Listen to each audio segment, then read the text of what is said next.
tumetoka mbali kama ndaki.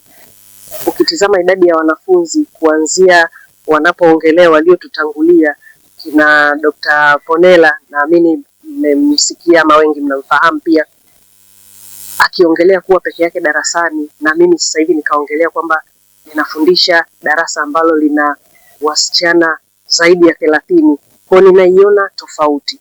Na yote hii manake tunasema hatukubaki nyuma. Kama ndaki tulikuwa tunasonga mbele. Hata wakati mimi nasoma sasa tunaona utofauti mkubwa. Kwa hivyo ni furaha kwetu sisi kuona kwamba ndaki yetu inatimiza miaka 50 kwa ukubwa huu. Dunia, ulimwengu unaongelea tehama kwa kiasi kikubwa. Watu wafundishwe bila ulazima wa kuwepo darasani, manake wasome kwa kutumia vifaa vingine vya kielektroniki. Lakini ifike mahali mimi ninatamani sana, sasa hivi tunatumia wanyama kwa kujifunzia, na ni nzuri kwa sababu tukienda kule mashambani, tukienda field mwishoni, ni wale wale wanyama ambao ndio tutawahudumia. Lakini kwa mwaka wa kwanza, wa pili, wa tatu ambaye bado anajifunza zile study kwa umakini na atatakiwa kurudia mara kwa mara.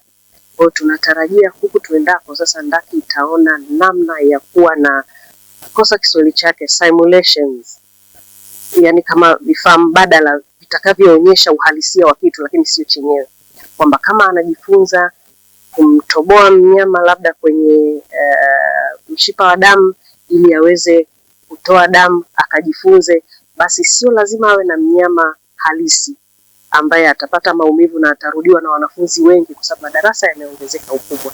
Lakini tukiwa na vile vifaa ambavyo atavitumia vikamwonyesha uhalisia ule ule kama ambavyo angefanya kwa mnyama, inakuwa rahisi zaidi.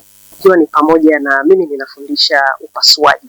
Kwa maana hiyo sio lazima nyakati zote tuwe na mnyama pale tukampasua, tukaangalia kilichoko ndani, tukamshona. Lakini tunaweza tukaangalia kwa hizo simulations sasa kwamba ni nini mbadala wake tufanye ili wanafunzi wetu wapate hayo mafunzo tangu mwanzoni, wanapokwenda sasa kwenye kujifunza kwa uhalisia kule kwa wanyama halisi, awe tayari kuna kitu alishajaribu zaidi. Kwa sababu kuwatumia hawa wanyama sana itafika mahali labda tutashindwa kuwa na wanyama wanaotosheleza kwa idadi ya wanafunzi wetu. Lakini tukiwa na hivyo vifaa ni rahisi mwanafunzi hata muda wa ziada tu, kwa sababu tunasisitiza pia kujifunza binafsi.